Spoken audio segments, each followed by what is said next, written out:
Salamat po tay dahil lagi kayong nandyan para sa akin. Basta tandaan mo, kahit na may asawa ka na, nandito pa rin ako kapag kailangan mo ng tulong o di kaya payo. Alam ko naman po yun eh. Nakausap ko na rin pala ang asawa mo. Inulit niya sa akin ang mga pangako niya na mamahalin at aalagaan kanyang mabuti. Alam ko namang tutuparin niya ang pangako niya eh. Oo naman po tay. Mula pagkabata kilala nyo na siya. Kilala nyo rin na mabait ang pamilya niya. Kaya nga naging panatag ng loob ko na siya ang naging asawa mo eh. Alam ko po na kaya kayo nalulungkot dahil magkakalayo na tayo. Malapit lang naman ang Maynila eh. Kahit anong oras, pwede nyo kaming dalawin doon. Sige, kapag may oras ako pupunta ako roon . Kung hindi nga lang doon natanggap sa trabaho si Kenneth, hindi talaga ako titira sa Maynila. Hindi ko kasi gusto ang buhay sa syudad eh. Iba pa rin kasi kapag nasa probinsya. Kahit anong oras naman pwede kayong bumalik dito kung hindi nyo gusto na manirahan doon. Labis na pag-aasikaso sa pamilya at kakulangan ng suporta mula sa asawa ang dahilan kung bakit napapabayaan ng babae ang kanyang sarili. Huwag sana maging dahilan ng pagbabago ng itsura ng asawa para maghanap ng ibang babae. Magandang araw, Miss Gwen, at ganun din sa masusugid na taga-subaybay ng inyong channel. Tawagin niyo na lang akong Trina. 31 na sa kasalukuyan at may 2 anak. Pareho kaming tubong Pampanga ng tatay ng mga anak ko. Mula pa noon, naging libangan ko na ang tumambay sa inyong channel. Isinasabay ko minsan sa gawaing bahay ang pakikinig. Nainganyo na rin akong sumulat dahil may naging karanasan din akong kahalintulad ng mga pangyayari sa mga sender nyo. Sana po magustuhan din ng kapwa ko taga-subaybay ang ibabahagi kong kwento. Kumusta na pakiramdam mo? Ayos na naman. Ang baby natin. Kinuha na nurse para paliguan. Nakausap mo na ang mga magulang natin? Oo, kanina. Tuwan-tuwa nga sila eh. Sabi ko lalabas na tayo kaya sa bahay na lang sila dumalaw. Siguradong tuwang-tuwa ang mga magulang mo dahil unang apo nila, tapos lalaki pa. Nagpaplano na nga ng binyag. Sabi ko kailangan pa natin pag-ipunan. Sila na lang daw ang bahala sa gagastusin. Nakakatuwa talaga ang mga magulang mo. Hintayin mo na makita nila ang anak natin. Baka hindi na natin mahawakan kahit sandali. Parang nai-imagine ko na nga ang mga reaksyon nila. Baka makigulo rin ng mga magulang mo. Malamang. Papatalo ba naman sila? Oo nga. Siguradong magkakagulo na sa bahay natin yan. Teka lang. Nagugutom ka ba? Hindi ako nakakaramdam ng gutom eh. Sasabihan na lang kita. Parang inaantok pa ako. Di matulog ka na muna. Ako na ang bahala sa baby natin. Gaya ng inaasahan namin ni Kenneth, pagdating ng pamilya namin naging masaya at magulo ang bahay namin. Sila na rin ang nagplano ng tungkol sa binyag. Napagkasunduan nga na sa probinsya namin sa Pampanga ganapin para makadalo lahat ng kamag-anak at kaibigan namin. Makalipas nga ang 1 taon muli ako nagbuntis. Babae naman ang naging anak namin. Hindi katulad ng panganay namin na naging magarbo ang binyag. Simple at mga kaanak lamang ang imbitado. Medyo nagtitipid na rin kasi kami noon dahil gipit sa budget. Tanging pamilya ko lang din ang nag-ambag noon. Hindi pa ba luto ang ulam? Sandali na lang to. Gutom ka na ba? Oo Kanina pa kumakalaman si Kumura ako. Pasensya ka na Hindi ko kasi namalayan ng oras eh. Tanghali na pala. Nalibang ako sa paglalaba. Natapos mo ba ang labahin mo? Oo. Isasampay ko na lang naman ng mga yon. Ay nako, pati ang mga anak natin siguradong gutom na. Buti nalilibang sa panonood ng TV. Siya nga pala. Malapit na yung piyesta sa amin. Oo nga pala no. Uuwi ba tayo? Oo naman. Nakapagpaalam na ako sa trabaho Matagal na ring hindi nakikita ng mga pamilya natin ang 2 bata. Oo nga Sigurado, miss na nila ang mga bata. Kaya habang hindi pa dumarating yung araw na pag-uwi natin, Ayusin mo na yung mga dadalhin nating gamit para walang makakalimutan. Oo, ako na ang bahala sa lahat. Baka pwede na yan. Kanina pa talaga ako nagugutom eh. Oo, pwede na to. Teka, maghahain na ako Trixie! Josh! Halina kayo mga anak! Kakain na tayo! Mauna na ako sa inyo ng mga batang sumandok ha. Sige lang, ako na ang bahalang magpakain sa kanila. Kapag ganyan na nawiwili sa panonood, hindi sila aalis sa harapan ng TV. Susubuan ko na lang sila. Mabuti pang ang subuan mo na lang para maraming makain. Nagugutom na rin ako kanina pa pero tinitiis ko lang. Habang sarap na sarap sa pagkain si Kenneth, ako naman abala sa pagpapakain sa dalawang bata. Nang makatapos ako sa pag-aasikaso sa mag-aama, isinantabi ko muna ang mga hugasin. Hindi rin muna ako kumain. Isinampay ko muna ang mga damit na nilabahan ko. Naalala ko kasi gagamitin ni Kenneth bukas ang uniform niya. Ang sipag mo naman, Trina. Araw-araw ka yata naglalaba. Oh, kayo po pala Aling Marites. Mahirap po kasing matambakan ng labahin eh. Hindi ka ba tinutulungan ni Kenneth sa mga gawaing bahay? Pagod na po yun sa trabaho. Tsaka gawain ko naman to bilang asawa eh. Ano bang katwiran niyan, Trina? Huhulaan ko. Ultimo pagbabantay sa mga anak nyo, hindi pa magawa ng asawa mo, no? Para ka palang alila eh. Ako, hindi naman po. Masaya ako na asikasuhin ko ang pamilya ko. Ilang taon ka na nga, iha? 28 po. Bakit yun naman biglang naitanong? Wala ka pa palang 30 pero mas mukha ka na matanda sa tunay mong edad. Nananalamin ka pa ba, ha? Nakita mo ba ang itsura mo? Ano ho ba ang ibig niyong sabihin, Aling Marites? Diretsahin niyo na po ako. Mukha ka ng losyang eh. Aba, matuto ka namang mag-ayos ng sarili mo. Baka mamaya maghanap ng ibang babae ang asawa mo. Hindi po ako magagawang ipagpalit ni Kenneth sa ibang babae. Mahal niya ako at ang mga anak namin. Sa tingin mo, sapat na ang mahal kayo para hindi ka niya ipagpalit sa iba? Ang mga lalaki, kalimitan sa kanila sa panlabas na anyo tumitingin. Pasensya na po kayo, Aling Marites. Marami pa po akong importanteng gagawin sa bahay. Hindi ko naman dinibdib ang mga sinabi ni Aling Marites. Kilala kasi ang may edad ng babae sa pagiging mahadera at tsismosa. Hindi lang naman ako ang naging biktima ng matabil niyang dila. Marami kami. Iniwasan ko na lang siya sa abot ng makakaya ko. Madali lang naman yun sa akin dahil hindi naman ako palalabas ng bahay. Dumating ang araw ng pag-uwi namin sa probinsya. Maaga pa lang gumising na ako para maghanda ng almusal namin. Nakagayak na silang tatlo pero ako naghahanap pa rin ng may susuot. Noon ko lang nalaman na wala na pala akong maayos na damit. Isang simpleng blouse lang ang sinuot ko at maong na pantalon. Mabuti naman nakauwi kayo. Opo, Tay. Matagal na palang plano ni Kenneth ang pag-uwi dito sa atin. Nasaan ang asawa mo? Nandun po siya sa kanila. Tay, pwede bang dito kami tumuloy? Ang dami kasing bisita sa bahay ng mga biyenan ko eh. Wala na kaming mapipwestuhan. Oo naman. Marami ba silang handa? Opo, 3 baboy po ang kinatay nila eh. Hindi na nga ako nakatulong. Bantayan pa kasi itong 2 eh. Bukas na lang po kami babalik doon. Kumain na ba kayo? Opo, kumain na kami bago pumunta rito. Ay, siya nga po pala. Kumusta na kayo dito? Si nanay po. Nandun sa ate mo. Sana muna kasi nagbabantay sa mga pamangkin mo. May nangyari po ba kay na ate? Ilang araw na kasi nasa ospital ang bayaw mo. Napagtripan ng mga tambay eh. Buti nga hindi napuruhan. Nako, ang dami na talagang masasamang tao ngayon. Ang bait na nga ng bayaw ko, nagawa pang saktan. Iba na talaga ang panahon ngayon. Ang hirap na rin magtiwala. Sinabi niyo pa po. Kaya ako umiiwas na ako sa mga tao. Mas gusto kong nasa loob lang ng bahay. Ibig bang sabihin wala kang kaibigan sa lugar nyo? Busy ho kasi ako sa pag-aasikaso sa mag-aama ko eh. Wala na akong oras para makipagkaibigan.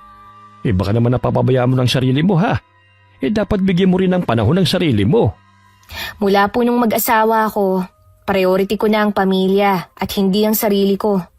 O sige, ikaw na nga ang bahala. Nakikita ko naman na masaya ka eh. Sobrang saya ko po, Tay. Wala na akong mahihiling pa. Sandali ako nagpahinga sa pag-aalaga sa mga anak ko. Si tatay at ang isa kong kapatid muna kasi ang nagbantay sa kanila. Noon ko lang naramdaman ng matinding pagod, kaya hindi ko na malaya na makakatulog ako. Madilim na sa labas na magising ako. Narinig ko ang masayang kwentuhan sa sala kaya lumabas na ako. Nandun ang isa ko pang kapatid na babae na sumunod sa akin, si Emmy. Masaya yata ang pinag-uusapan niyo, ha? Ate, kanina ka pa namin hinihintay na magising eh. Totoo nga palang sinabi ni na Kuya Peter sa'yo. Na ano naman?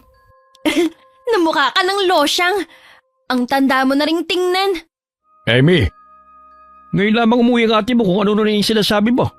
Totoo naman tayong sinasabi ko eh. Bata pa si ate pero mukha na siyang matanda dahil losyang na. Hindi ka ba talaga titigil ha? Hayaan niyo na lang po, Tay. Baka nagbibiro lang si Emmy. Mabuti pa humingi ka ng sorry sa ate mo. Hindi na po kailangan. Para yun lang eh. Maliit na bagay lang naman po yan. Pasensya ka na ate ha. Joke lang naman yun eh. Okay lang. Tumatanggap naman ako ng biro eh. O, Tay.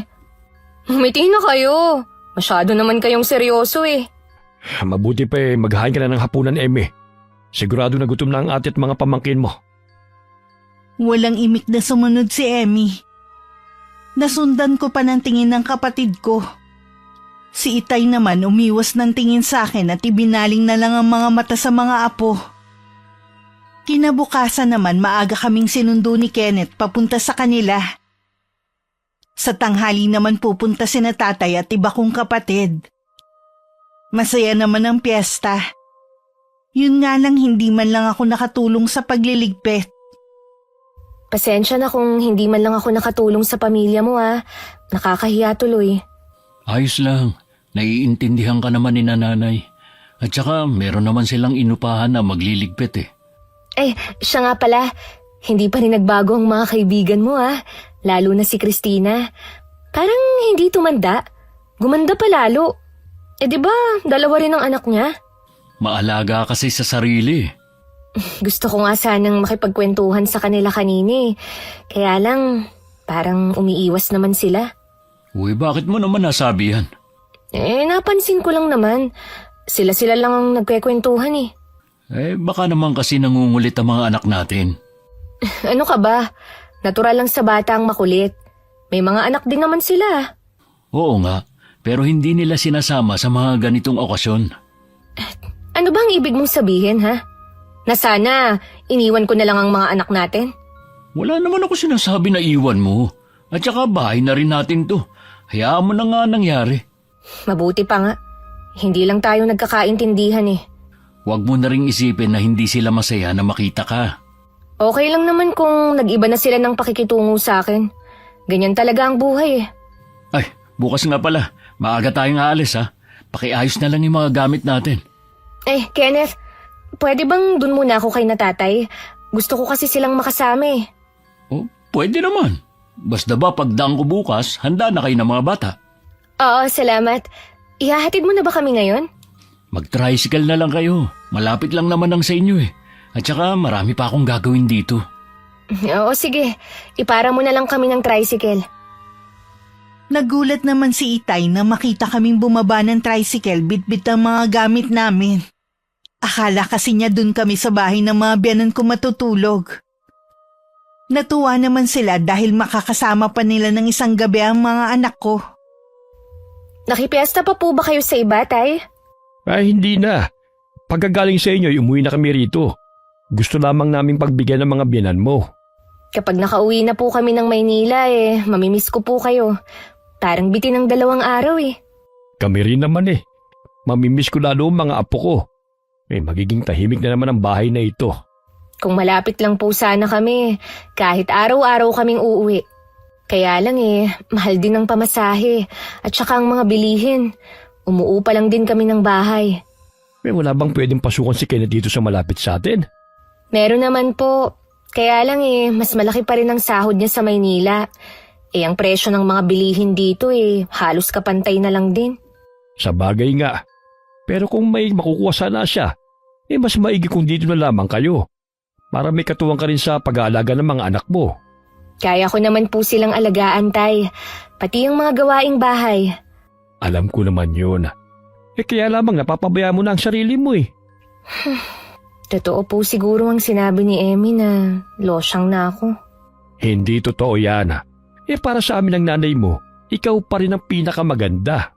Kaya lang naman po napapabayaan ko na ang sarili ko dahil sa pag-aasikaso sa binuo kong pamilya. Alam naman namin yon.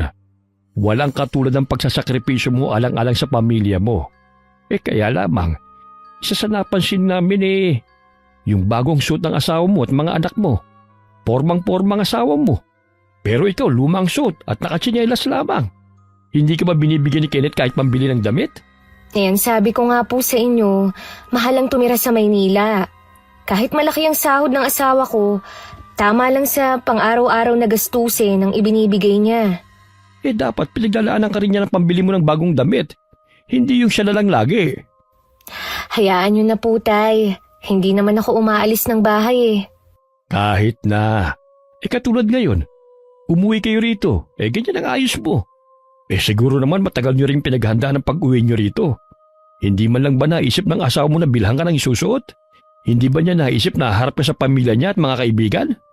Pagod din kasi si Kenneth sa trabaho, kaya hindi na rin niya naalala. Kahit na. Kung tinuturing ka niyang asawa, hindi niya yung makakaligtaan. Kahit hindi ako nabibilhan ng mga bagong damit ni Kenneth, mabuti po siyang asawa sa akin at ama sa mga anak namin. Sana hindi magbago ang pagtingin niyo sa asawa ko dahil lang dyan. Hindi na nakipagtalo pa sa akin si Itay. Nang gabing yun, kahit hindi namin kasama si Kenneth, masaya kami nagsalo-salo sa hapunan. Umuwi rin si Inay para makasama kami bago lumuwas ulit bukas. Kinabukasan habang nasa kusina kami ni Inay, nasa labas naman si Itay.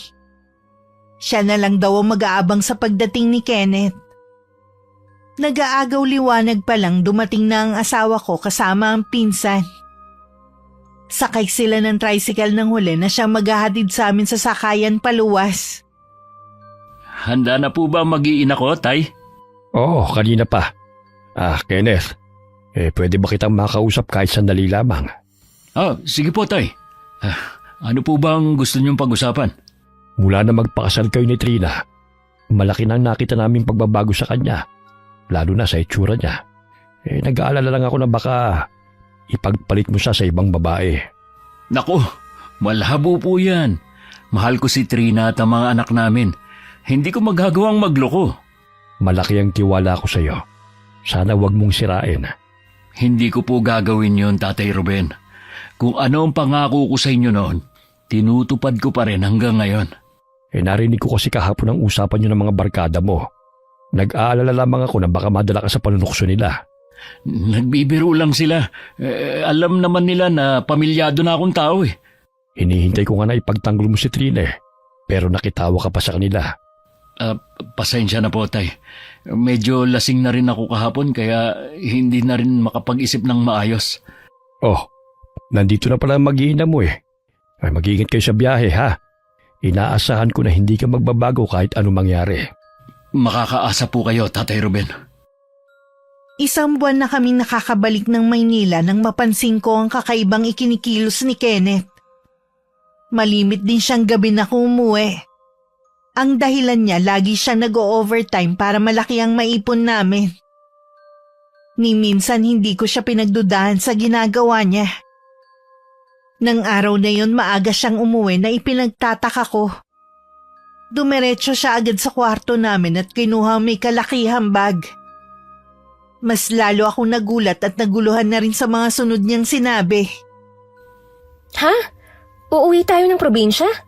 Ako lang ang uuwi. Babalik din naman ako agad . Kailangan ko lang makasiguro na ayos na ang lagay ni Kuya Benji.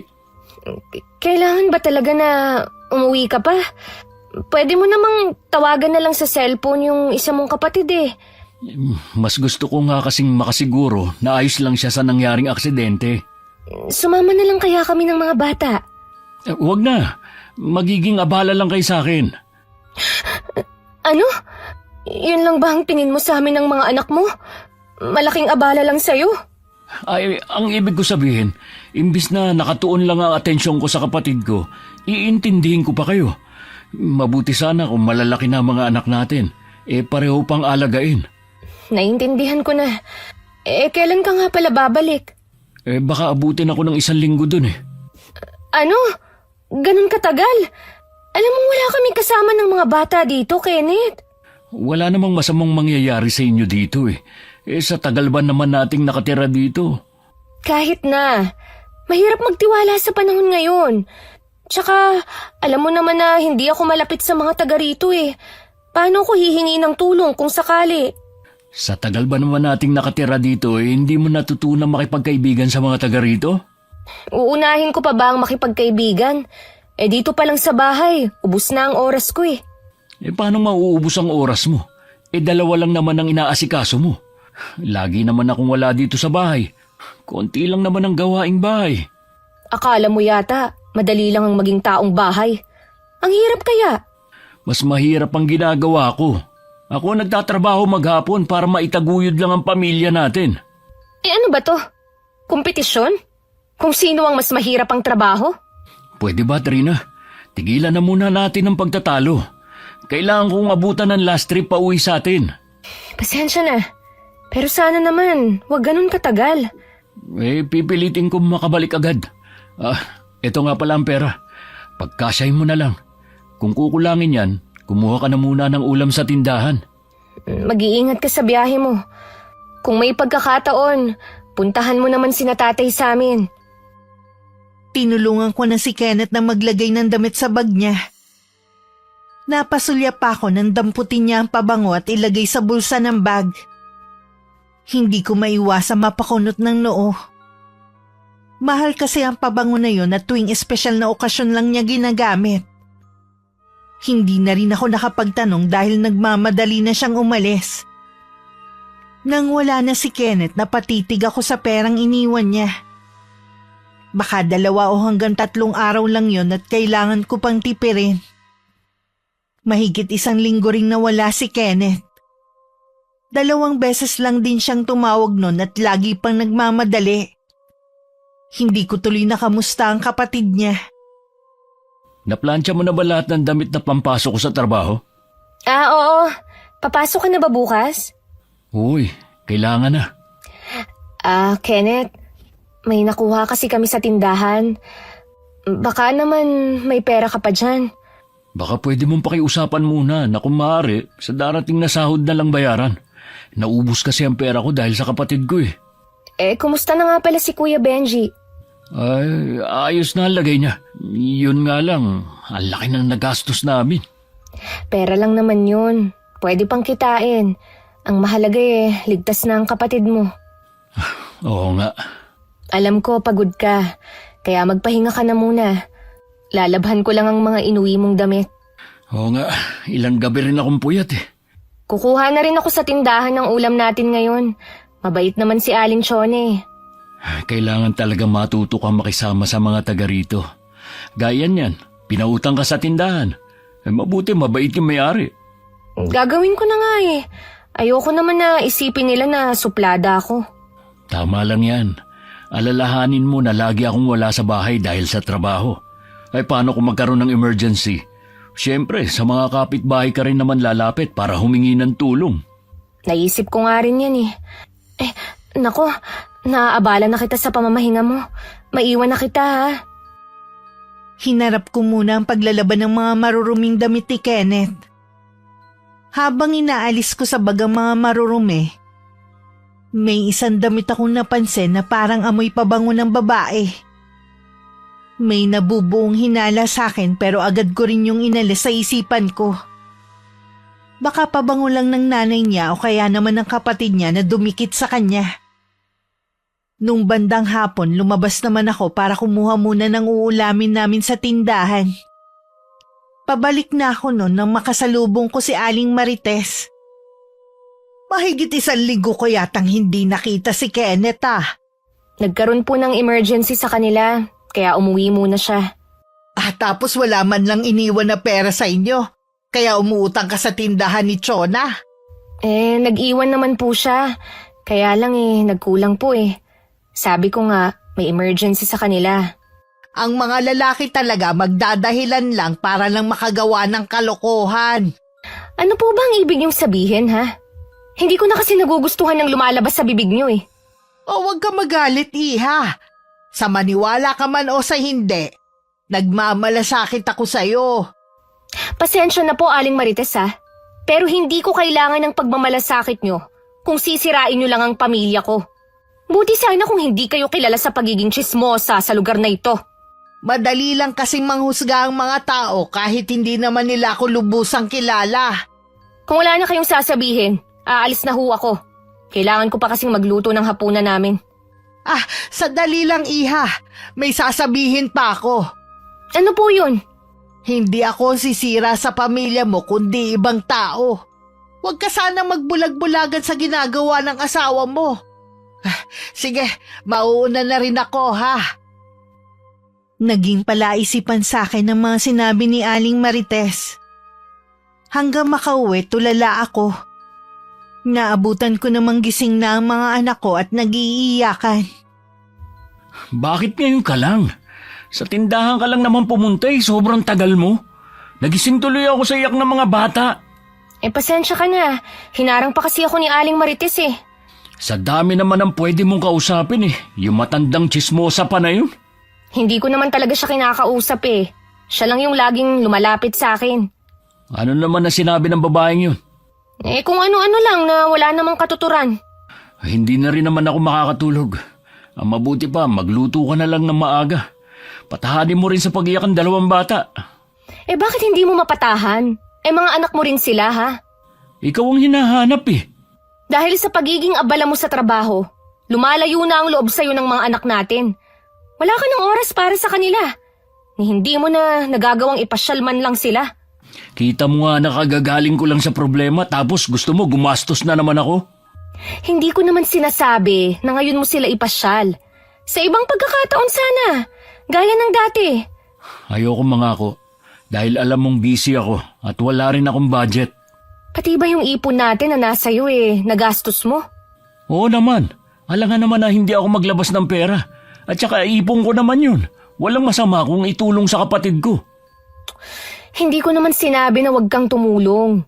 Pero sana naman, Kenneth, magtira ka kahit konti. Wala na tayong magagawa. Naubos na Hindi man lang kami nakinabang ng mga anak mo. Mag-iipon na lang uli ako. Wala naman ako nagawa kahit nakakaramdam ako ng panlulumo. Hindi man lang kasi sinabi ni Kenneth na balak niyang gastusin ang naipon niya. Akala ko kasi iniipon niya yun para sa kinabukasan ng mga anak namin. Nang mga sumunod na araw, lagi na namang ginagabi sa pag-uwi si Kenneth. Dahilan niya overtime sa trabaho para mabilis daw siyang makaipon. Ang hindi niya alam sa tuwing gabing umuwi siya may mga matang nakasubaybay sa kanya. Naku! Ay, tinakot niyo naman ako, Aling Marites. Akala ko kung sino na yung biglang lumabas sa dilim Masyado ka naman palang matatakotin, iho. Kahit naman kasi sino magugulat sa inyo. Sino nga pala yung babaeng laging naghahatid sa'yo, ha? Babae? Sinong babaeng tinutukoy niyo? Huwag ka na magkaila pa. Alam ko na kaya kagabi na umuwi dahil meron kang ibang babae. At yun ang laging naghahatid sa'yo. Hindi ko alam ang sinasabi niyo. Huwag ka munang umalis, iho. Kinakausap pa kita. Malalim na ang gabi. Hinihintay na ako ng asawa ko. Paano mo kaya nagagawang lokohin ng asawa mo na buong buhay niya walang ginawa kundi pagsilbihan ka? Hindi ba kayo titigil, ha? Bakit naman ako titigil? Oras na may masabi kayo sa asawa ko, humanda kayo sa akin. Wala ka bang nanay at hindi ka marunong rumespeto sa matanda, ha? Hindi naman kayo karapat dapat irespeto Wala kayong alam kundi ang makialam sa buhay ng iba. Ang sabihin mo, natatakot ka lang na malaman ng asawa mo na meron kang ibang babae. Hindi rin maniniwala sa inyo si Trina. Kilala ko ang asawa ko. Mabilis nang tumalikod si Kenneth at hindi na pinansin ang pagtawa ng matandang babae. Pagdating sa bahay, napabalikwas pa ako ng bangon sa sofa. Hindi ko na malayang nakatulog pala ako sa paghihintay sa kanya. Bakit siyang ka na naman natulog? Di ba sabi ko sa'yo, wag mo na ako hintayin dahil may dala naman akong susi? Hindi ko naman kasi alam na makakatulog ako eh. Kumain ka na ba? Oo, kanina pa. Mukhang mainit ang ulo mo ah. Paanong hindi iinit ang ulo ko? Nakasalubong ko si Aling Marites kanina. Ha? May sinabi ba siya na hindi maganda? Wala naman. Nagulat lang ako nang bigla siyang sumulpot sa harapan ko. Alam mo naman na mainit ang dugo ko sa babaeng yun eh. Pagpasensyahan mo na lang. Ganun lang talaga yun. Kahit anong mangyari, iwasan mo ang matandang yun ha. Huwag mo rin paniniwalaan ang mga sinasabi niya. Hindi naman talaga ako naniniwala sa kanya eh. Tsaka kapag nakikita ko siya, malayo pa lang, umiiwas na ako. Ay, mabuti naman. Kenneth, baka naman pwede mo akong bigyan ng pera. Di ba binigyan na kita? Sa mahal kasi ng bilihin ngayon, konti lang ang nabibili ko eh. Hindi ko man lang mabilhan ng masarap na ulam ang mga bata. Baka pwedeng bawasan mo muna ang ipon mo. Magpasalamat ka nga at nakakakain kayo kumpara sa iba na walang-wala talaga. Tapos nagre-reklamo ka pa? Hindi naman ako magre-reklamo. Tama na nga. Pagod ako. Gusto ko na magpahinga. Saka na tayo mag-usap. Wala akong nagawa kundi ang mapabuntong hininga na lang. Ilang sandali pa sumunod na ako sa kanya sa kwarto namin. Naabutan ko pa siyang hawak ang cellphone niya. Nang makita niya ako, agad niya yung tinago. Kinabukasan, nagtiis kami ng mga anak ko sa noodles lang dahil wala na talagang budget para sa ulam. Nahihiya naman akong mangutang sa tindahan dahil may utang pa kami nung nakaraan. Habang nag-iisip ako ng solusyon sa problema, biglang may kumatok. Pagbukas ko ng pinto, si tatay ang bumungad sa akin. Ginulat niyo naman po ako sa pagdating niyo. Lumuwas kasi sina Tio Rico at Tia Agnes mo para mamili ng paninda nila.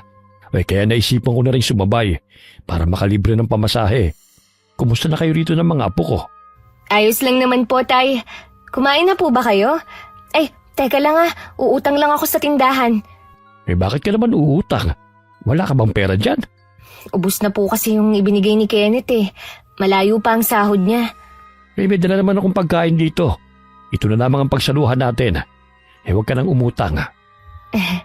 Sige po, tay. Pasensya na ho kayo kung wala man lang akong may alok sa inyo. Magtapat ka nga sa akin, anak. Nagkukulang ba sa inyo si Kenneth? Hindi naman po, tay. Kaya lang nagipit kami nung nakaraan dahil sa pagkakaaksidente ng kapatid ni Kenneth. Sinong kapatid niyang naaksidente? Si Kuya Benji po. Mahigit 1 linggo nga pong nasa probinsya si Kenneth dahil dun sa nangyari. Kaya nga po naubos ang perang ipon namin dahil sa pagtulong sa gastusin. Hindi ko alam kung bakit yan ang sinabi ng asawa mo sa'yo. Baka dahil ayaw kanyang isama pa uwi. Anong ibig niyong sabihin, tay? Ikinasal na ang kapatid niya. Iilan lamang ang imbitado sa kasal. Kahit nga kami hindi inimbite. Akala ko nga hindi siya makakapunta. Hindi ko ho kayo maintindihan. Bakit kailangang magsinungaling sa akin ni Kenneth? Hindi kaya mayroong ginagawang kalokohan ng asawa mo? Ano naman pong kalokohan? Hindi ko alam, iha. Pero masama ang kutob ko. Hindi po kaya siya nagsinungaling dahil ayaw niya akong isama? Baka ikinahihiya niya ako sa mga tao. Maaari din. Wala ka bang napapansin na kakaibang ikinikilos ng asawa mo nitong mga huling araw? Wala naman po. Maliban lang sa pag-uwi niya ng gabi dahil lagi siyang nag-overtime sa trabaho. Pakiramdaman mo kung anong ginagawa ng asawa mo. Baka nga may ginagawa na siyang kalokohan. Tawagin mo rin ako kapag nagpaalam siyang uuwi sa kanila. Babantayan ko ang kilos niya kapag nandun siya. Natatakot po ako, tay. Na baka Meron akong matuklasan na ikakasama ng loob ko. Kailangan mong magpakatatag alang-alang sa mga anak mo. Opo, Tay. Nagpapakatatag naman ako para sa kanila eh. Ito ang lagi mong tatandaan. Kahit na anong mangyari, narito lamang kami ng pamilya mo. Hinding-hindi ka namin pababayaan. Tumawag ka lamang kapag may problema. Nung hapon kinailangan na rin umalis ni Itay. Dinaanan na kasi siya ng tsuhin at tsahin ko dahil tapos na sa pamimili ng mga paninda. Sa Divisoria kasi namimili ang mag-asawa. Na itinitinda nila sa maliit na pwesto sa harap ng bahay nila sa lugar namin.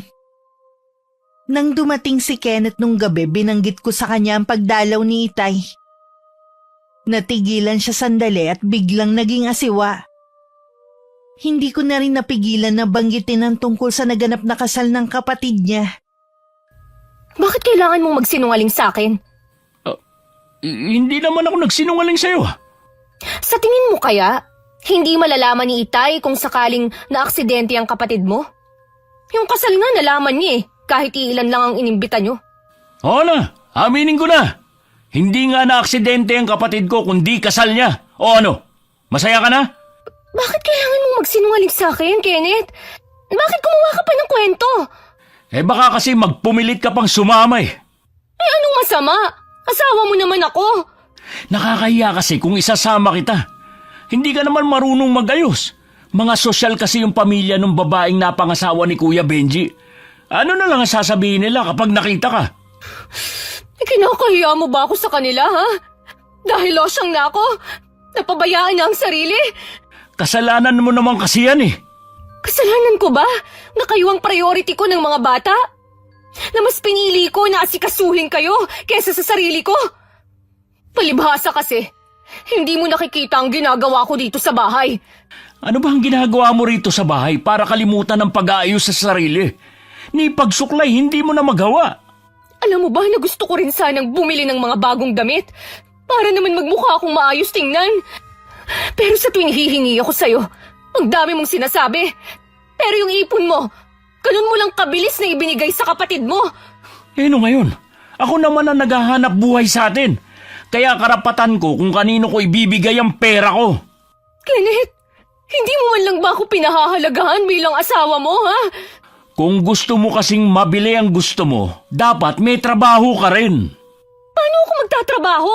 Sinong mag-aalaga sa mga anak natin? Bakit yung iba? Nagagawa naman makapagtrabaho kahit may mga anak na. Huwag mo naman akong ikumpara sa kanila dahil iba ang sitwasyon natin. Kapag ayaw talaga, maraming dahilan.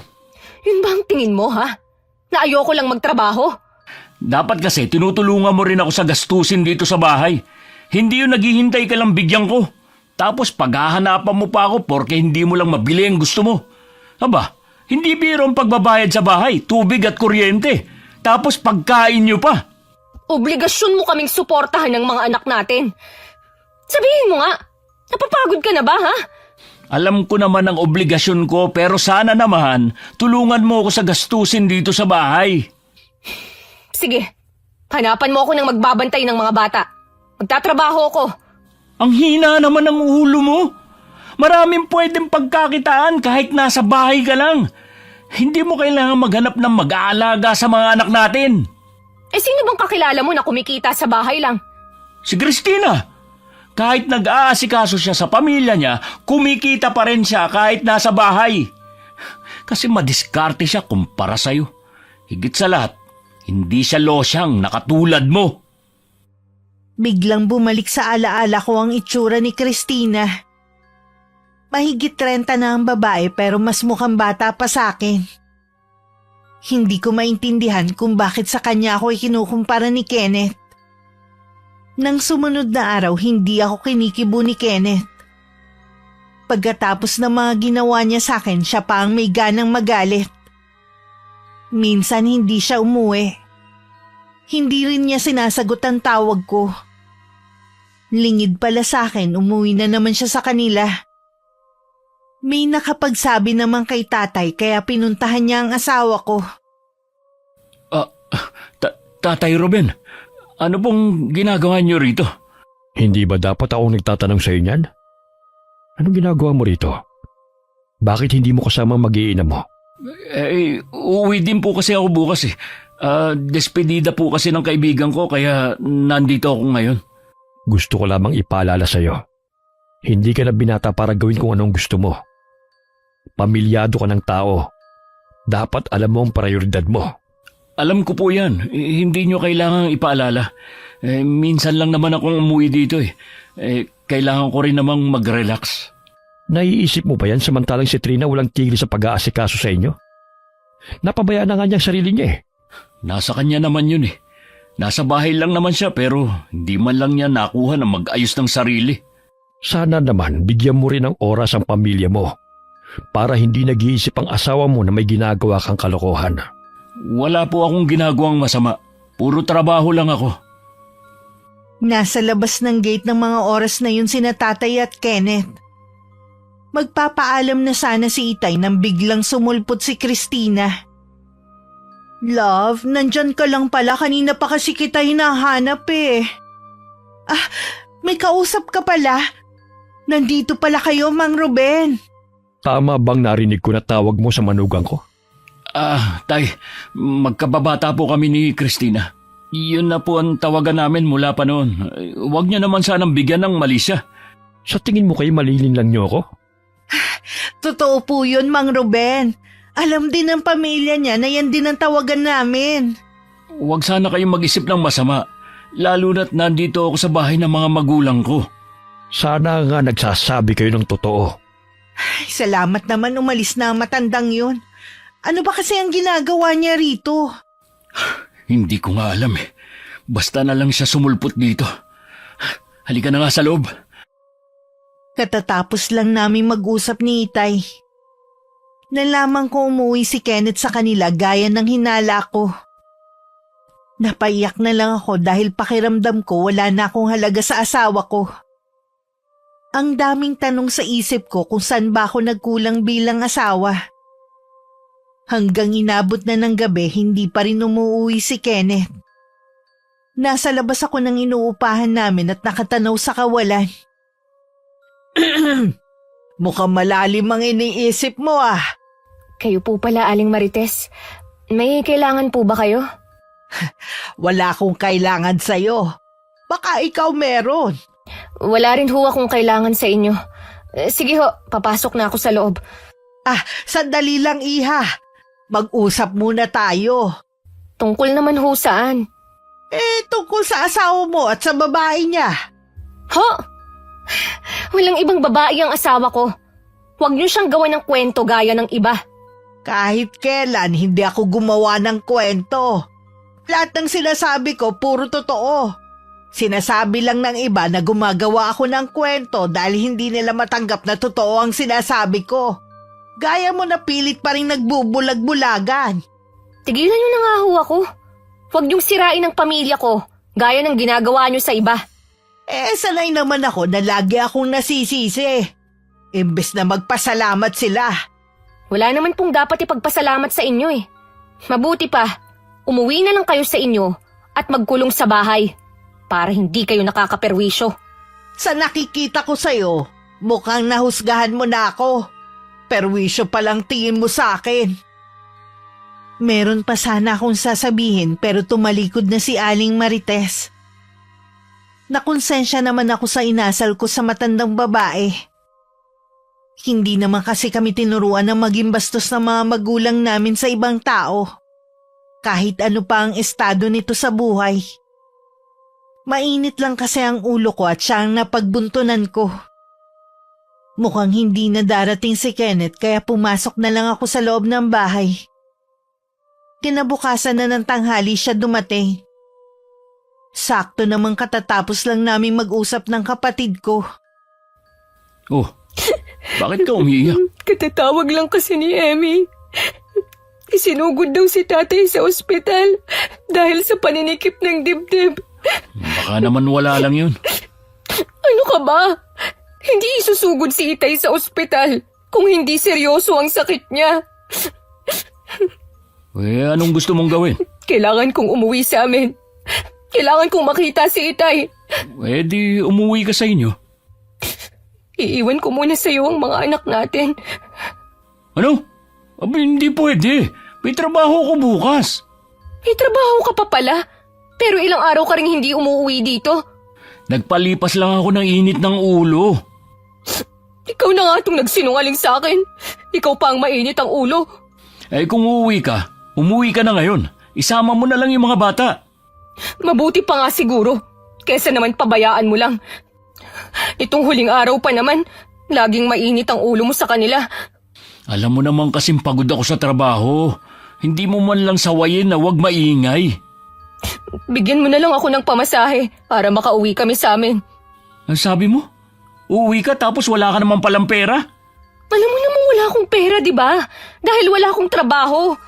Yan ang nga sinasabi ko sa'yo eh. Ayaw mo kasing dumiskarte mag-isa. Pwede ba, Kenneth? Huwag mo nang ipamukha sa akin yan. Bigyan mo na lang ako ng pamasahe namin kahit papunta lang. Baka hindi ko naabutan ng buhay si tatay. Wala akong pera dito. Anong wala? Di ba may ipon ka? Saan na napunta yon? Akin lang ang perang yun. Wala kang pakialam dun. Nagmamakaawa naman ako sa'yo, Kenneth. Naghihingalo ang tatay ko. Kailangan kong makauwi sa amin. Ang ingay mo naman. Makaalis na nga muna. Kenneth! Kenneth! Saan ka pupunta? Bumalik ka rito! Kenneth!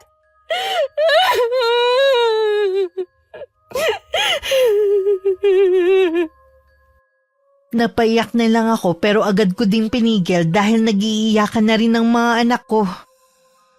Niyakap ko na lang sila para tumahan. Nang mga oras na yon, abala si Kenneth sa pagtipa sa cellphone niya habang naglalakad palabas ng eskinita. Mababangga sana siya sa taong bigla na lang sumulpot kung hindi siya tumigil sa paghakbang niya. Eh, Pambi, kayo na naman. Oh, kararating mo lang eh. Aalis ka na naman. Eh, wala kayong pakialam. Napakabait na nga ng asawa mo, nagagawa mo pa siyang lokohin. Madali lang namang solusyonan ang problema kung sa tingin mo, napapabayaan na niya ang sarili. Hindi ko kailangan ng opinyon nyo. Sa kanya nyo na lang sabihin yan. Baka karmahin ka sa ginagawa mo. Ngayon ka lang masaya pero darating ang panahon. Babalik sa'yo ang ginawa mo. Ninyo ng babae mo kay Trina. Talagang inuubos mo ang pasensya ko, ha? Ha? Bastos ka talaga. Walang galang. Bakit mo ako tinulak? Tama lang yan sa'yo. Masyado kang pakialamera. Pagbabayaran mo ang ginawa mong to sa akin. Hindi ako nagpapatawad basta-basta. Wala akong pakialam sa sinasabi mo.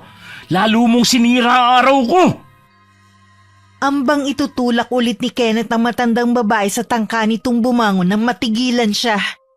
Noon niya lang napansin na marami ng tao sa paligid. Hindi maganda ang tingin sa kanya ng mga yon. Mukhang nakita ang ginawa niyang pagtulak sa matanda. Sinulyapan niya muna si Aling Marites bago mabilis na umalis. Nakarating naman sa akin ang ginawa ni Kenneth at hindi ko yun nagustuhan. Kahit ganun si Aling Marites, wala siyang karapatan na saktan yun. Dala ang mga anak ko, pumunta ako sa bahay niya na malapit na sa may labasan. Akmang kakatok pa lang ako nang biglang bumukas ang pinto. Hayaan mo munang maglaro sa lapag ang mga bata. Malilikot po kasi ang mga anak ko eh. Malikot talaga ang mga nasa ganyang edad. Kapag lumaki na sila, mawawala din yan. Kaya nga po pala kami nandito dahil sa ginawa ng asawa ko. Ang bilis talagang kumalat ng balita, no? Aling Marites, ako na huwang humihingi ng dispensa sa ginawa niya. Hindi naman siya ganun dati eh. Baka pagod lang siya sa trabaho. Ganon ang totoo niyang ugali. Hindi na lang niya maitago. Bago ho kami magpakasal, kilala na namin ang isa't isa. Kaya alam kong merong dahilan ng pagbabago niya. Eh handa ka naman ba kung sakali na malaman ang dahilan ng pagbabago niya? Kahit hindi ho siguro ako handa, wala naman akong magagawa kung dumating man ang sandaling yun eh. Hindi mo kailangan humingi na despensa sa akin. Dahil asawa mo naman ang may atraso sa akin eh. Ayoko lang po kasi na merong nakakaaway ang asawa ko. Palalampasin ko ang ginawa niya alang-alang sa'yo at sa mga anak ninyo. Salamat po sa inyo. Aalis na rin ho kami. Sandali lang iha. Bakit ho? Nararamdaman kong meron pang bumabagabag sa'yo eh. Baka makatulong ako sa'yo. Meron nga ho. Kanina, tumawag ang kapatid ko. Sinabi niyang nasa ospital ang tatay namin. Gusto ko sanang umuwi kaya lang wala po akong pera eh. Yan talaga mahirap kapag wala kang pera. Pahihiramin na lang kita.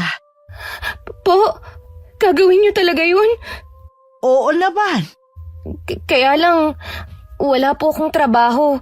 Hindi ko alam kung kailan ko kayo mababayaran. Hindi pa naman ako naniningil eh. Sige na, maghanda na kayo para makauwi na kayo ng mga anak mo. Importanteng makita mo ang iyong ama. Salamat po, Aling Marites. Paano ko po ba kayo pasasalamatan? Huwag mo munang isipin ang bagay na yon. Magbadali ka na. Biglang lumambot ang puso ko at tuluyan nang naglaho ang inis ko kay Aling Marites. Hindi ko akalain kung sino pa ang taong kinaiinisan ng marami dahil sa pagiging mahadera. Siya pa pala ang tutulong sa akin. Hanggang sa makaalis ng bahay, hindi umuwi si Kenneth. Inila ko na lang ang buong bahay.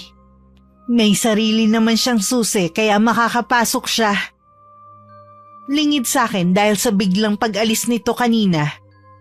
Hindi nadala ang susi na nasa bag niya. Trina! Ano ba? Buksan mo yung pinto! Kanina pa ako nilalamok dito! Huwag mong ubusin ang pasensya ko! Ay, sino bang... Oh, Kenneth, ikaw lang palang maingay dyan eh. Pasensya na po kayo, Mang Tino. Ayaw po kasi akong pagbuksan ng asawa ko eh. Wala kasing tao dyan. Ho? Bukas po ang ilaw ah. Baka nakalimutan lang patayin ng asawa mo. Kanina kasi nagmamadali silang umalis ng mga anak niyo eh. May dala silang malaking bag. Alam niyo po ba kung saan sila nagpunta? Tinatanong ko nga kung saan sila pupunta. Ang sabi, uuwi sa kanila dahil nasa ospital ang ama. Ganun po ba? Hindi mo pala alam? Hindi po eh. Pupuntahan ko na lang po yung may-ari ng bahay para manghiram ng susi. Naiinis naman naglakad palayo si Kenneth. Makailang beses din niyang sinipa ang bato sa dinadaanan. Malayo-layo pa naman ang bahay ng may-ari ng inuupahan namin. Pagdating doon, nalaman niyang wala ang buong pamilya at nasa bakasyon. Buwisit talaga. Kapag minamalas ka nga naman, hindi pa naman ako pwedeng makipagkita kay Christina. Lalo na umuwi dun sa amin. Mabuti na lang hindi nagligalig ang mga anak ko sa bus. Mabilis din ang naging biyahe namin.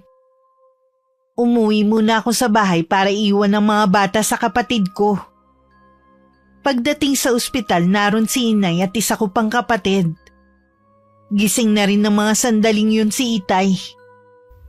Kumusta na po kayo, Tay? Okay na ako. Bakit ka pa umuwi? Sabi ko sa nanay mo na tawagan ka uli para hindi ka na pumunta rito. Nasa biyahe na po kami nun. Sigurado ba kayong okay na kayo? Oo naman. Makakalabas na nga ako bukas eh. Okay naman kasi lahat ng laboratory test ko. Ay, salamat naman. Sabi ko sa inyo eh, tigilan nyo na ang paninigarilyo nyo. Yan din nga sabi ng nanay mo at mga kapatid mo eh.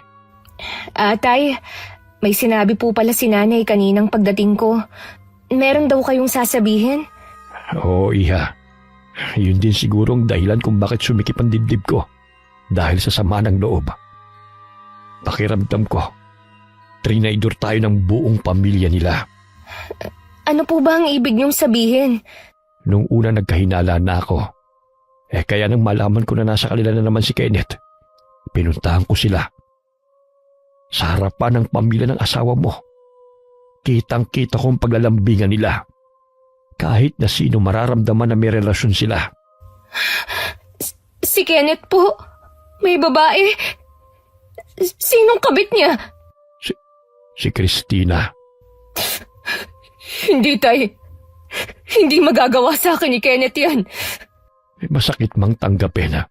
Pero yun ang totoo. May ibang babayang hayop mong asawa. At yung pangkababata niya na may asawa rin. Paano niya nagawa sa akin to? Lahat ginawa ko para sa kanya. Sa loob ng ilang taong pagsasama namin, pinagsilbihan ko siya. Umiyak ka lamang. Pero ayoko nang makikipagbalikan ka pa sa asawa mo. Pero Tay, paano ang mga anak namin? Ayoko pong lumaki sila na walang ama. Lintik na yan. Niloloko ka na nga ng asawa mo. Yan pa rin ang iniisip mo. Hindi mo ba narinig ang sinabi ko kanina? Alam ng buong pamilya niya ang ginagawa sa iyo ng asawa mo. Mas gugustuhin ko pang lumaki ng walang ama mga apo ko kaysa patuloy kang makisama sa manlolokong yon. Gusto ko pa rin pong makausap si Kenneth. Kailangan kong marinig ang panig niya. Bahala ka. Pero wag mong isasama mga apo ko pagbalik ng Maynila. Hindi rin ako papayag na kunin niya at ng pamilya niya ang mga bata. Dadaan muna sila sa ilalim ng bangkay ko.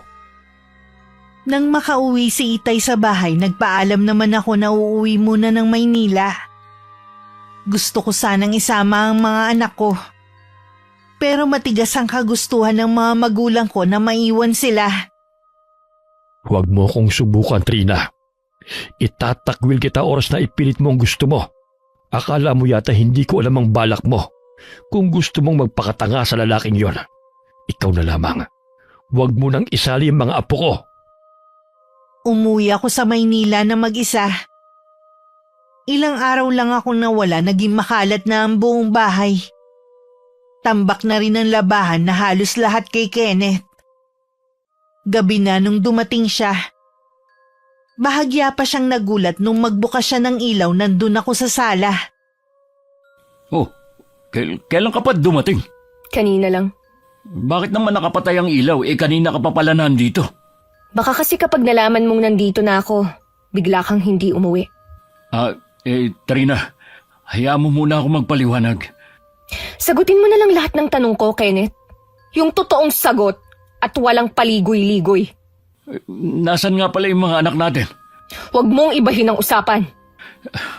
Trina, May relasyon ba kayo ni Christina at alam yon ng pamilya mo?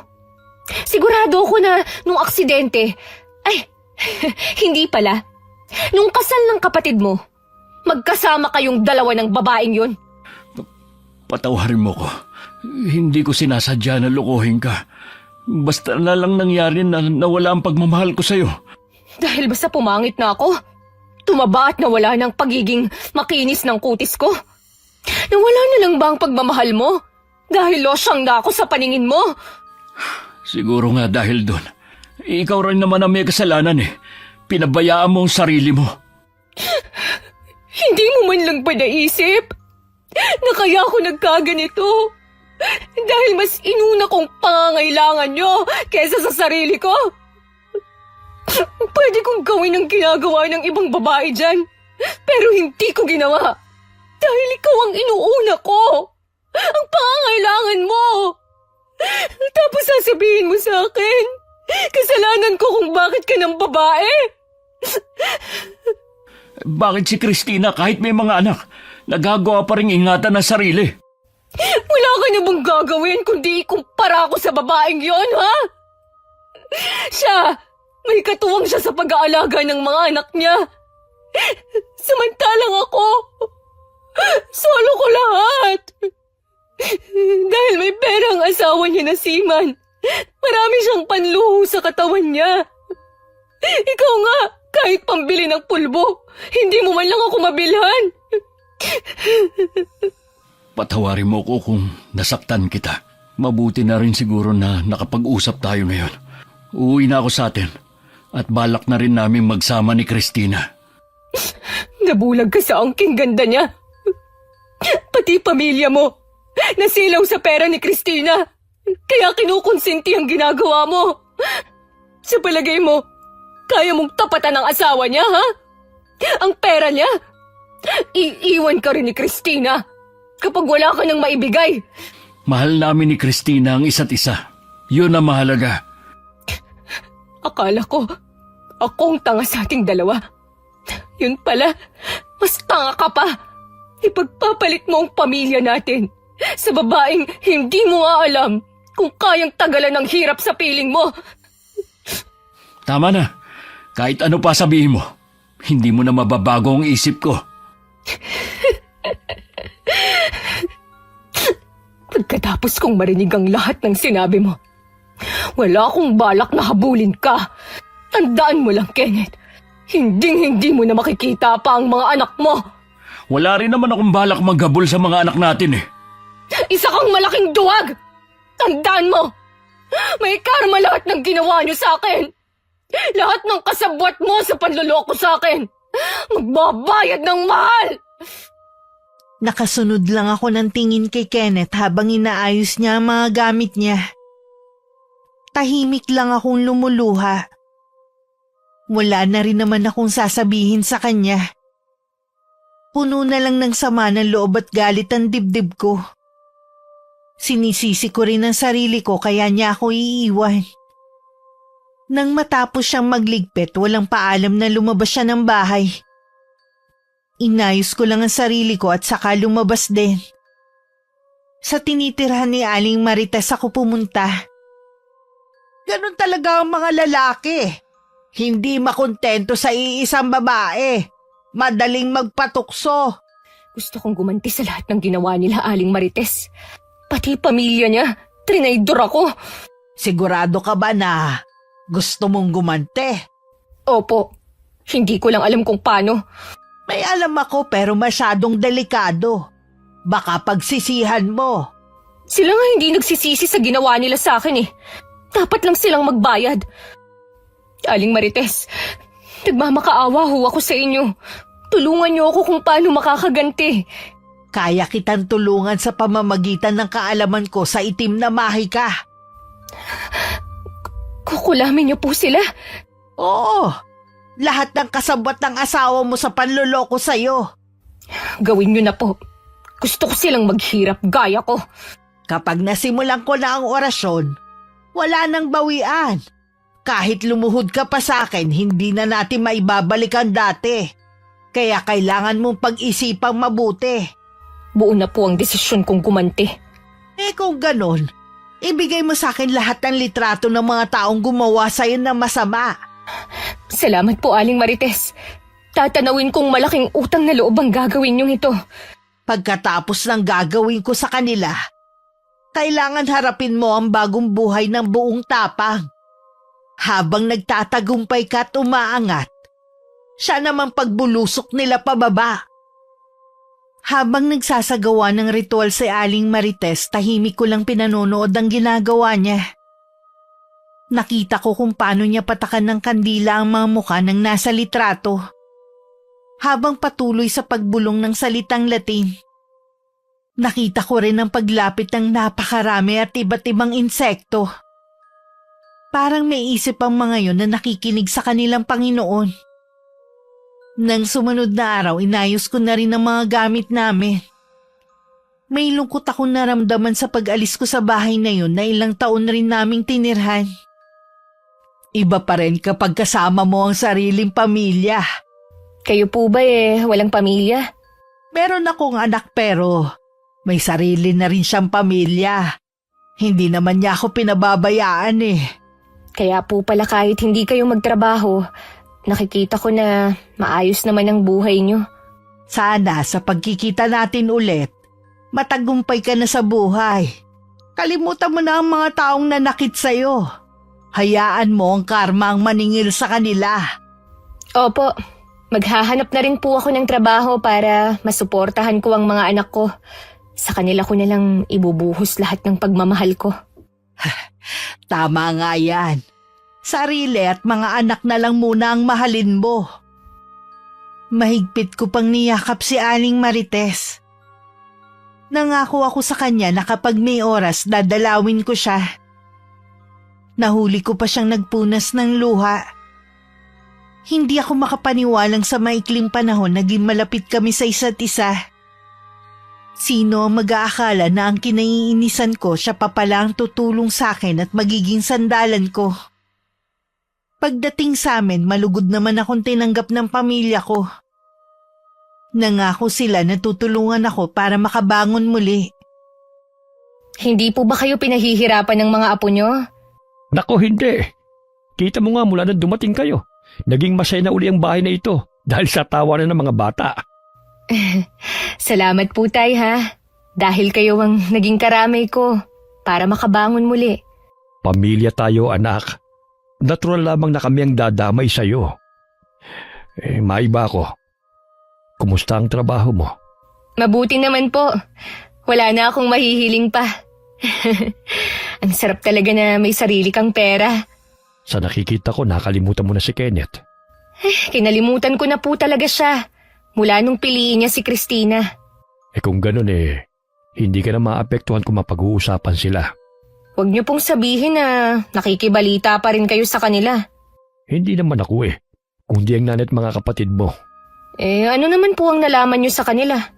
Hayun, parehong wala ng trabaho si Kenneth at Christina ngayon. Sa pagkakaalam ko po may negosyo sila. Nalugi raw kasi maluho naman yun si Christina. Mula nang magsama sila ni Kenneth, pinuto na rin ang asawa niyang suporta sa kanya. Kinuha na rin sa kanya mga anak niya. Kung ganun po pala, nag-uumpisa na ang karma sa kanila. Maghintay lang kayo, Tay. May mas matindi pang mangyayari sa pamilya nila. Lagi na ako nakikibalita sa nangyayari kay Kenneth at sa pamilya niya. Natutuwa ako tuwing nalalaman ko kung gaano sila nahihirapan ngayon. Isang umaga habang papasok ako sa trabaho ko, hindi ko alam na muling magkukrusan landas namin ni Kenneth. Trina, hindi kita nakilala. Dahil ba maayos ang pananamit ko? At nakasuklay ang buhok? Ay, saan nga pala ang punta mo? Papasok sa trabaho. Saan ka nagtatrabaho ngayon? Manager ako ng isang sikat na bake shop sa bayan. Ganun ba? Ang taas naman ang posisyon mo. Bakit naman? Napag-aral naman kaming magkakapatid ang mga magulang namin. Hindi ko nga lang nagamit. Dahil mas pinili kong mag-asawa agad at maging ulirang may bahay. Natutuwa ako para sa'yo. Kumusta na nga palang mga anak natin? Nasa maayos silang lagay. Kahit wala ka sa tabi nila. Sana payagan mo kung madalaw sila. Pasensya ka na, Kenneth, ha? Hindi ka na kasi welcome sa bahay namin O paano? Nagmamadali kasi ako. Teka lang, Trina. Huwag ka muna umalis. Ano pa ba ang kailangan mo? Inaabala mo na ako Baka may alam kang trabaho na pwede kong pasukan.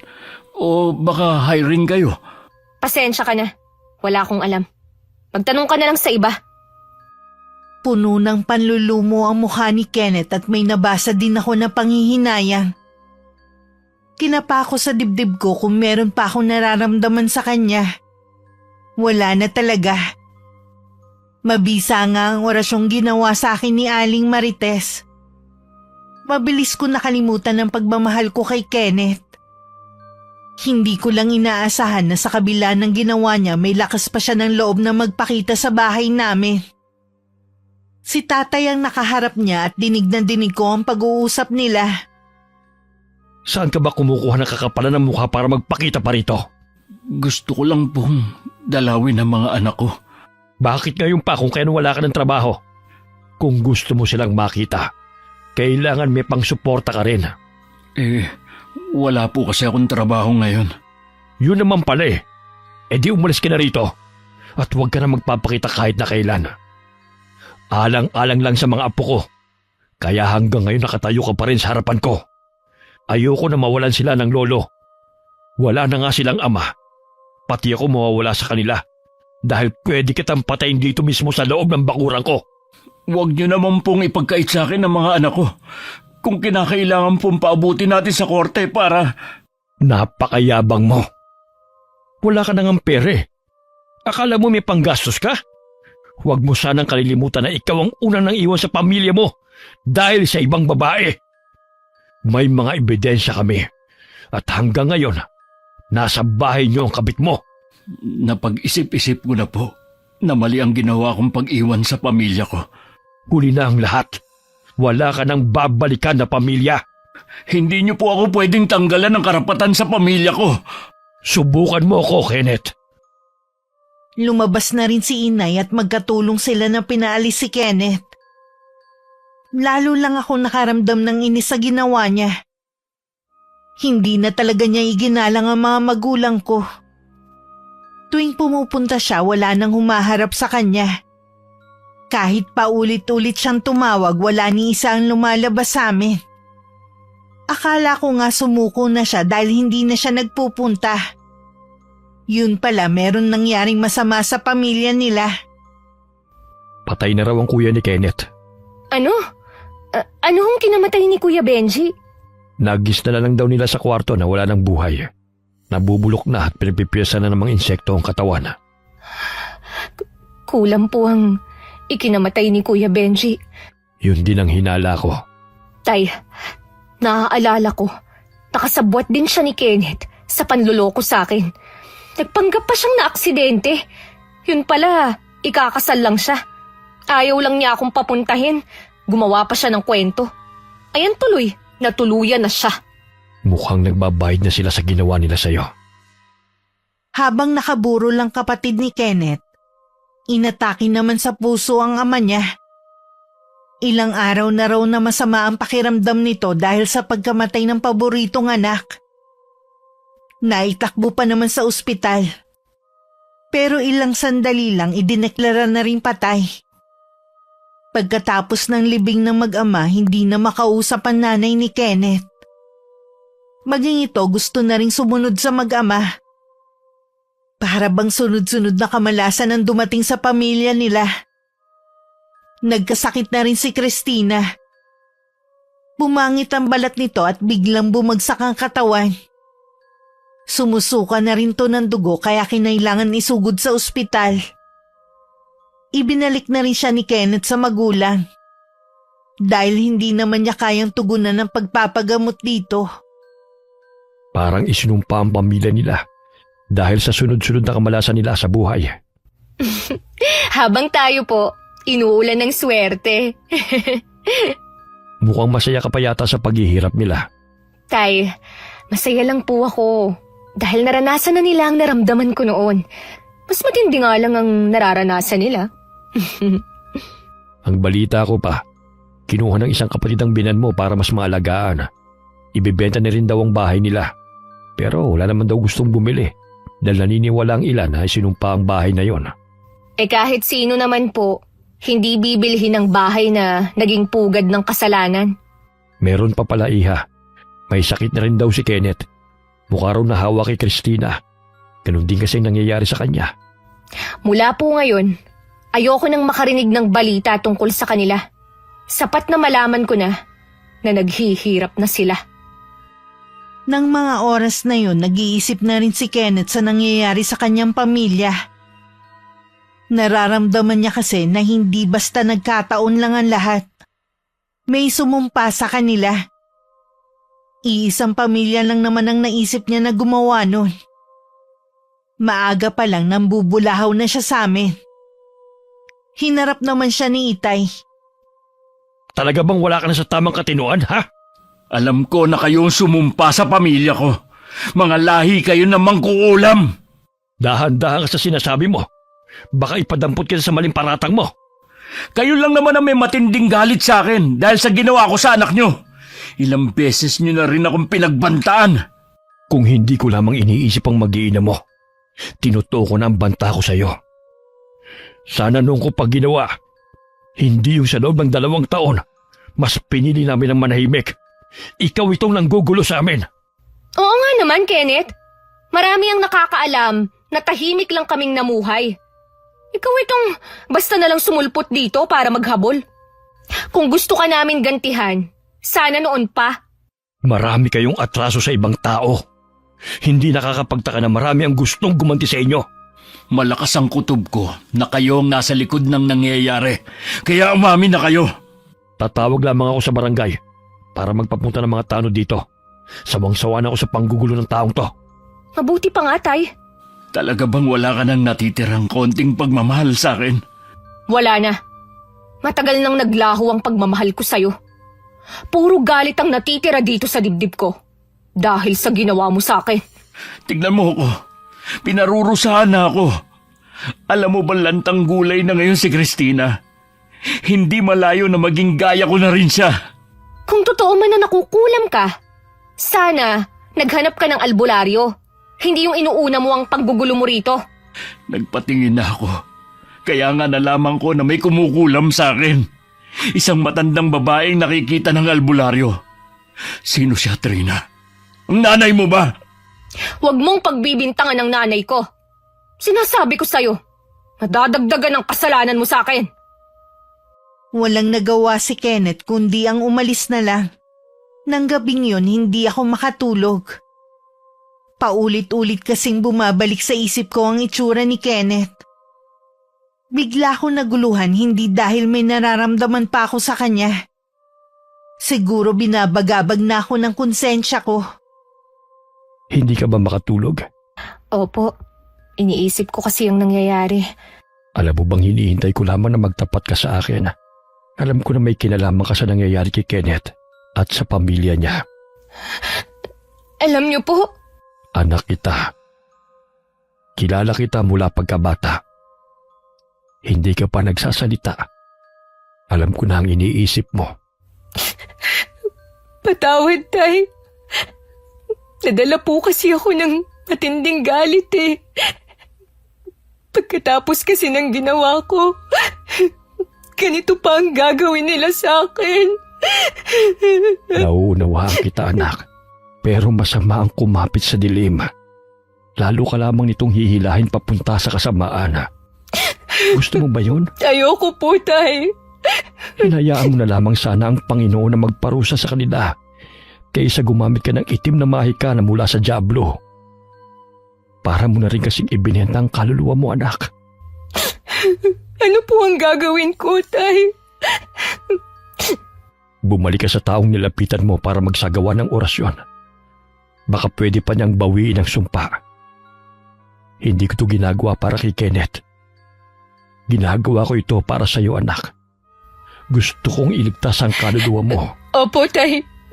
Bukas na bukas din eh. Luluwas ako. Magbubukang liwayway pa lang nang lumuwas ako ng Maynila. Nagpunta ako sa tinitirhan ni Aling Marites. Malaki ang pagkakangiti niya sa akin nang makita ako. Masaya din ako makita ang may edad ng babae. Hindi ko pa man sinasabi ang sadya ko, alam na agad ni Aling Marites. Inaasahan ko na yan. Aling Marites, pwede niyo po bang bawiin ang sumpang ibinigay niyo kay Kenneth at kay Christina? Para sa'yo, gagawin ko. Ayoko rin mawalan ng ama ang dalawang bata. Maraming salamat po. Huwag ka na malungkot. Mawawala na rin ang bisa ng kulam sa kanila. Alam pala ni Itay ang ginawa ko.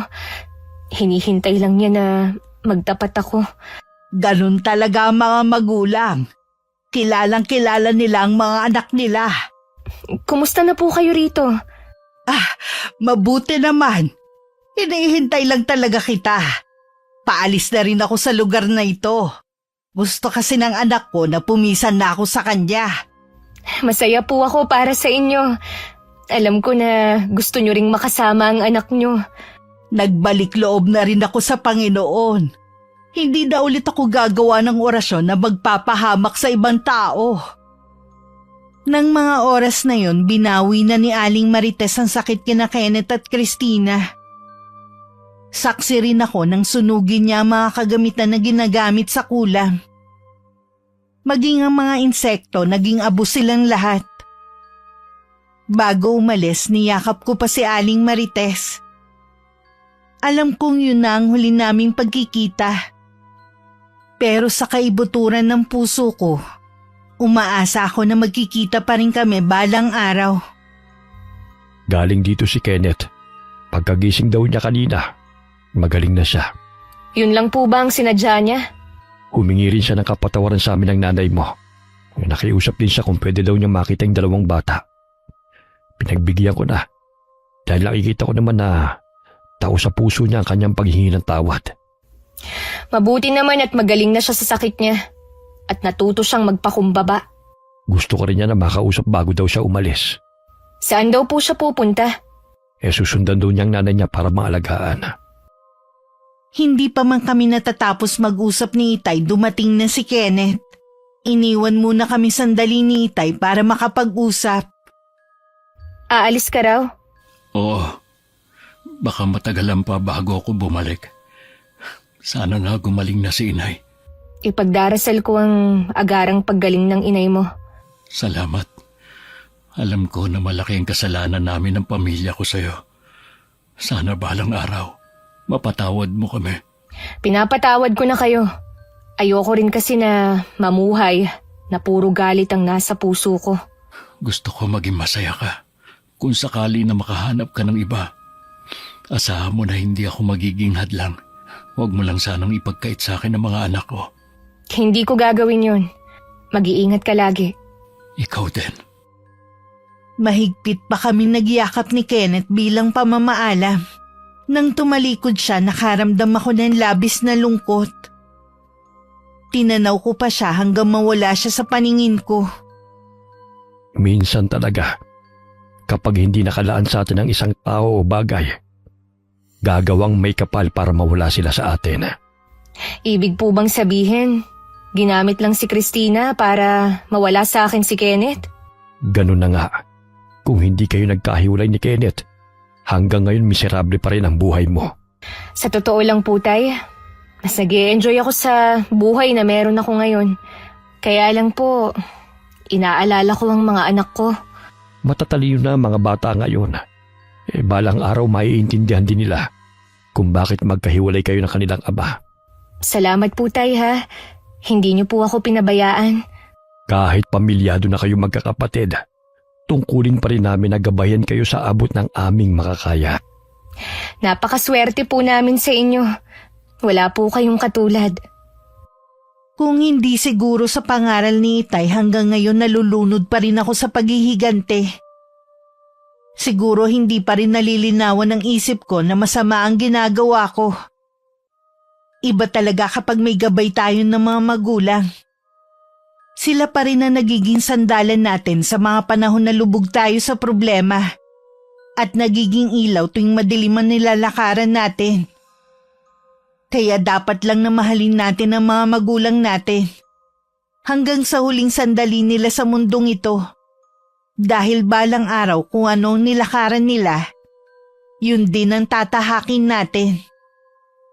Marami ako natutunan sa karanasan kong ito, Miss Gwen. Alam ko ganun din si Kenneth na masaya ng kasama ang nanay niya. Kailanman hindi magiging masaya ang isang pagsasama na bunga lamang ng mga nakaw na sandali at may mga taong nasasaktan. Sana po kapulutan ng aral ang kwento kong to. Lalo na nang may mga pamilya na pero hindi makontento sa asawa at naghahanap pa rin ng iba.